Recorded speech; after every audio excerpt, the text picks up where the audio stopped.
어떤 회사를 통해서 삼성을 물려줄까를 고민합니다. 삼성에서 그림을 이렇게 짭니다. 그 당시만 해도 순환 출자 구조라고 해서요.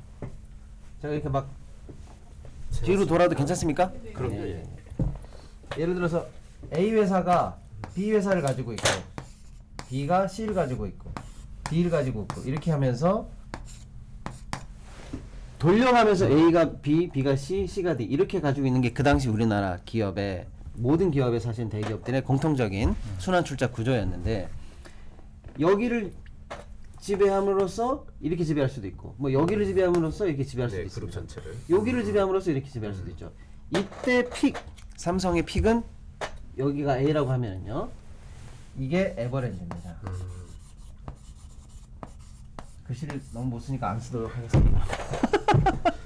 그래서 삼성전자가 삼성이 그림을 그리는데 자 에버랜드를 정점으로 간다. 그래서 에버랜드를 정점에 놓고 이재용 회장이 에버랜드를 지배하게 하고 에버랜드만 지배하면 에버랜드가 B, C, D로 가는 구조로 가면 깔끔하다라고 했는데 여기가 에버랜드죠. 네. B가 삼성생명입니다. 네.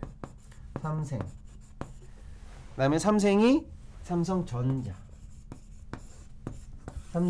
삼전이 삼성카드.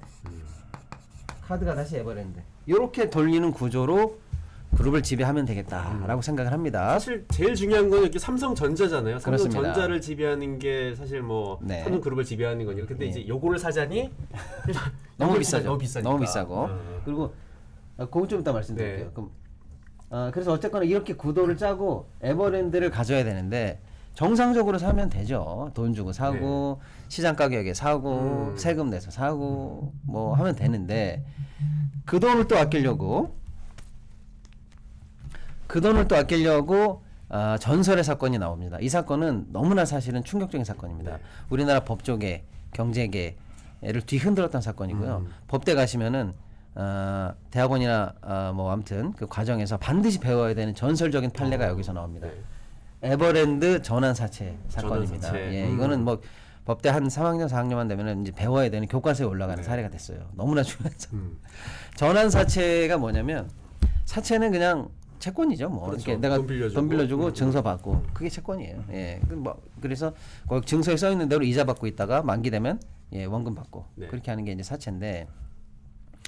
사채에 여러 가지 조건이 부대적인 조건이 딸려 있으면 이제 사채가 조금 변신을 하죠. 예, 근데 여기 달려 있는 부대 조건은 뭐냐? 여차저차한 경우에 나 이거 주식으로 바꿔줘. 라는 조건이 달려 있는 걸 그걸 전환 사채라고 합니다. 그러니까 주식으로 전환될 수 있는 사채다. 그래서 전환 사채예요. 영어로 하면은 CB입니다. 예. 그런데 당시에 에버랜드 전환 사채가 발행이 되는데 1996년 10월입니다. 주당 7,700원에 반영이 돼요. 7,700원. 그런데 그 당시 장외에서 거래 가격이 8만 원이 넘습니다. 최소로 8만 원이? 잡아도요. 예. 그리고 오너가 대기업을 승계받으려고 이걸 사면은 상속세가 붙고 할증이 붙어요. 네. 그러면 만약에 직접 살려고 그러면 적어도 한 10만 원은 돼야 돼요. 할증이 붙고 상속세 붙으니까. 그런데 또 비공식적으로 최고가는 얼마였나 보면 20만 원이 넘은 적도 있어요. 20만 원이요. 예. 네. 그러니까 보세요. 최소로 잡아도 8만 원. 최고로 잡으면 20만 원. 법대로 갔으면 10만 원이에요. 네. 근데 그 어느 것을 하더라도 10분의 1 가격이거나 20만 원으로 치면 무려 3분의 1 가격입니다.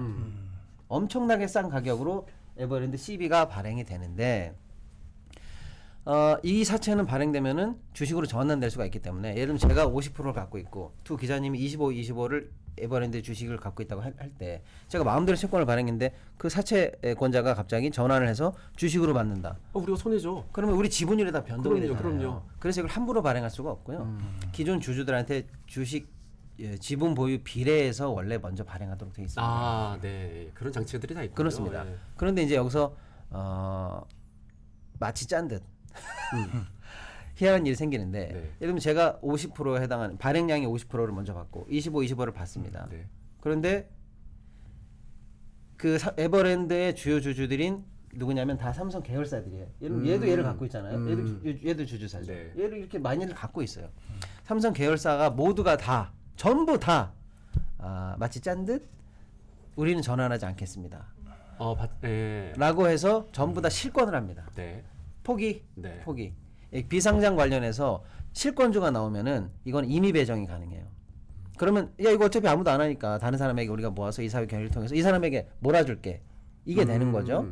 싫으면 네가 가져가든지. 내가 가고 싶은데. 네가 가져가든지 했었는데 너가 안 한다며. 네. 그래서 다 모아서 임의 배정을 해서 이재용 남매들에게 나머지 물량이 싹 다 배정이 됩니다.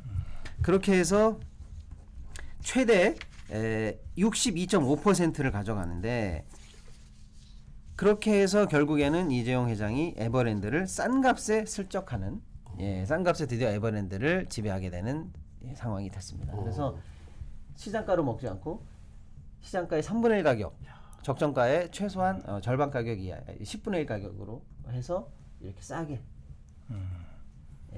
에버랜드의 지배권을 완성하게 되는 게 일단 삼성그룹의 이제 본격적으로 지배권을 행사하기 시작한 아까 얘기로 치면 이제 2장이죠. 네. 첫 번째는 비상장을 통해서 600억을 마련한 거. 두 번째는 이제 에버랜드를 접수한 거 이겁니다. 자 그런데 여기서 끝나지가 않고요. 똑같은 구조로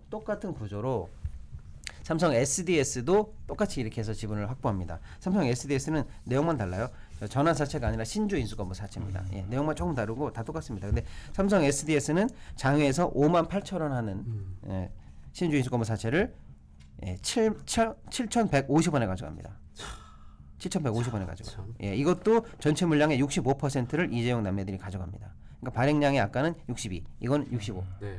거의 대부분을 다 가져가죠. 무려 이게 이렇게 말도 안 되는 일이 일들이 그냥 있다고요? 배임이나 뭐 이런 거 안 돼요? 당연히 문제가 되죠. 네. 그런데 조사도 안 돼, 뭐도 안 돼, 세상이 조용해. 그래서 참다 못한 우리 사회 지식인들이 나섭니다.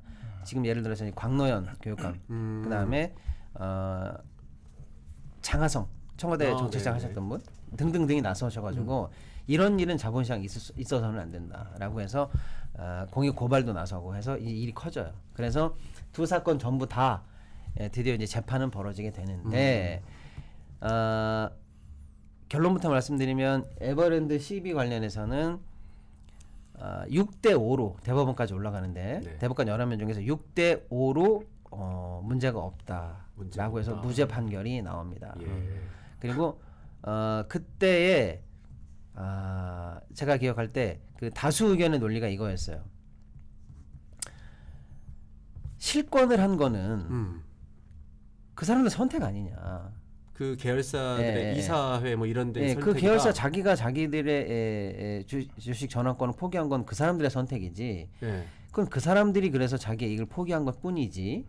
그거를 통해서 이재용이 영향을 줬다든지 또는 뭐 그런 건 아니다. 반사적 이익이 혹시 있을지는 몰라도 직접적으로 내가 뭐 실권을 강요했다든지 한 게 아니라 알아서 스스로도 자기 이득을 포기하고 그러면서 생긴 일이기 때문에 이재용의 책임이 아니고 그걸 무효라고 볼 수 없다. 요게 근데 6명 다수 설의 논리였어요. 실제로 그 계열사들을 지배하고 있는 건 총수일가인데 그렇습니다. 당연히 입김이 작용할 수밖에 없는데 그 부분에 대해서 언급이 되지 않습니다. 그래서 기존 주주가 인수를 포기해서 새로운 주주가 저가에 인수했다 하더라도 그것은 기존 주주들 자신들 선택에 의한 것일 뿐 특혜를 본 이재용과는 아무 상관이 없다. 이런 논리로 이제 무죄가 나오는데 절차상의 문제는 없는 것 같다. 그 다음에 소수 의견으로는 이런 게 있습니다. 시가가 아닌 현저하게 저가로 발행된 것은 회사에 손해를 끼친 업무상 배임이다. 그럼요. 이 소수 의견 썼던 분 대법관 중에 한 분이 김영란 대법관이에요. 우리가 알고 있는 김영란법의 김영란. 누가 보더라도 합리적이죠. 누가 보더라도 합리적인 이 소수 의견인데 6대 5로 무죄가 돼서 결국에는 에버랜드는 이재용 품으로 들어갑니다. 삼성 SDS 근데 이게 너무 반발이 컸어요. 야 어떻게 이럴 수가 있냐? 법이 이게 뭐 이게 법이냐? 판사들은 제정신이냐? 난리가 나니까 삼성 SDS에서는 반대로 뒤집힙니다. 그래서 10대 1로 유죄가 나와요. 구조가 똑같은데 하나는 무죄, 하나는 유죄가 나오죠. 왜냐? 근데 에버랜드는 만약에 잘못 건드려지면 삼성을 지배하고자 하는 큰 그림 자체가 다 틀어집니다. 그래서 삼성 측의 로비나 이런 게 세게 들어갔다라고 이제 의혹이 제기되는 상황이고, 그다음에 사회적 반발이 처음엔 약했어요. 하다가 당한 거죠. 뭐라고? 하면서 판결 끝나고 이제 정신을 차려 보니까 이렇게 된 거고, 이 판결에 대해서 방금 제가 법조계나 이 법학 교과서에 실릴 정도의 전설적인 이 사례이기 때문에 너무나 많은 비판이 제기됐기 때문에 SDS는 이게 어쩔 수 없이 유죄로 네. 10대 1로 유죄가 나옵니다. 근데 유죄가 나와도 웃기는 건 뭐냐면 그 당시 확보했던 지분은 그건 건드릴 수 없다. 뭐야? 이미 그게 발행됐기 때문에 그건 하자 없고 그냥 그대로 가. 그래서 이재용이 확보한 지분에는 이상이 없고 네. 다만 그러한 지시를 한 이건희 회장만 유죄를 받습니다. 아버지가 총대 맨 거죠. 네, 야, 네. 야, 내가 그 지시한 거는 뭐 책임질게. 근데 지분은 이미 확보된 거는 뭐 이것도 역시 이재용 입장에서는 경영승계 당한 거죠. 네. 너는 그냥 당한 거야. 내가 책임질게. 그래서 에버랜드도 이재용은 가만히 있었는데 자기네들이 알아서 실권을 함으로써 나는 경영승계를 당했고, 삼성 SDS도 이건희 회장이 뭔가 슥싹슥싹한 것 같긴 하지만 나는 가만히 있어서 경영승계를 당했고, 그래서 지분에 관해서는 다 언터처블, 다 이상무. 그래서 SDS 관련해서는 이건희 회장이 징역 3년에 집행유예 5년을 받습니다. 그런데 이것도 평창 올림픽을 핑계로 4달 만에 바로 사면되죠. 법원이 고비고비마다 지배와 승계를 법적으로 승인해 준 것 같네요. 예. 이 고비가 이어져 와서 어저께까지 이어졌다라는 그 흐름을 이제 쭉 보실 수가 있는 거죠. 이게 지금 예. 요 사태가 일어났던 게 이제 2000년대 초반, 1999년 뭐 이럴 때 거죠. 2009년인데요. 네. 근데 이제 문제는 이렇게 해서 이제 여기서 그럼 엄청나게 싼 돈을 들여서 이재용 회장은 7,700원 주고 지금 20만 원짜리 싸게 산 거 아닙니까? 그런데 이제 에버랜드 자체에도 에버랜드도 돈이 있을 거 아닙니까? 그 에버랜드는 에버랜드의 돈으로 이제 삼성생명을 삽니다. 자기 돈으로 사는 게 아니에요, 이재용이. 에버랜드는 삼성생명을 사는데 얼마 주고 샀나 봤어요, 제가. 그랬더니 9,000원에 삽니다. 에버랜드가 삼성생명을 대량 매집을 하는데 9,000원 주고 사요. 자기 돈으로. 그러니까 이렇게 회사 돈으로. 네. 그러니까 하나를 지배하고 이 회사로 이거 사고 이 회사로 이거 사는 구조를 계속 가져가는데 에버랜드가 삼성생명을 9,000원 주고 사는데 9,000원 주고 사는데 들어간 돈이 총 310억. 예. 회사 돈 310억으로 삼성생명을 거대 매집을 하는데 당시 9,000원 주고 매집한 310억을 실제로 시장에서는 어떻게 평가했는가? 더 높게 평가했습니다만 적정 가격을 70만 원으로 주당 70만 원이요? 70만 원으로 봅니다. 9,000원 주고 산 게 70만 원짜리입니다. 70만 원짜리를 9,000원에 산 거죠. 근데 이거는 너무 웃기는 사태가 뭐냐면, 야, 넌 어떻게 70만 원이라고 이렇게 장담할 수가 있냐? 당시 비상장인데. 그랬더니 그때 삼성 르노 자동차가 런칭됐다가 경영이 안 좋아져서 결국에는 삼성이 이 채권단에게 모든 걸 위임하고 맞아요. 자동차 네, 사업에서 떠나게 되는 일이 벌어집니다. 그때 이건희 회장이 채권단에게 사죄를 출연한다라고 하면서 알아서 워크아웃을 하든지 살려가십시오라고 하고, 사죄 출연하면서 제가 얼마를 내겠습니다라고 금액을 얘기해요. 근데 금액 중에 하나를 삼성생명 지분을 냅니다. 주식으로 내요. 네. 그러면서 이걸 이렇게 평가해 주십시오라고 스스로 밝힌 금액이 70만 원이에요. 자기네들 살 때는 9,000원에 사고 채권단에 낼 때는 70만 원짜리로 봐주십시오라고 하는데 그 70만 원으로 평가돼서 그런 일이 벌어집니다. 여기까지를 통해서 일부가 끝나요. 이재용의 종잣돈 마련, 에버랜드 지배, 에버랜드를 통해서 삼성생명의 지배, 지분이 부족하니까 네. 왕창 사고 삼성생명을 통해서 이렇게 순환 출자 구조를 완성합니다. 그래서 이제 이재용이 명실상부하게 차세대 이제 후계자로 네. 본격적으로 등장을 하게 되죠. 끝났나요? 이제 전자까지 다 이제 확보가 된 거네요.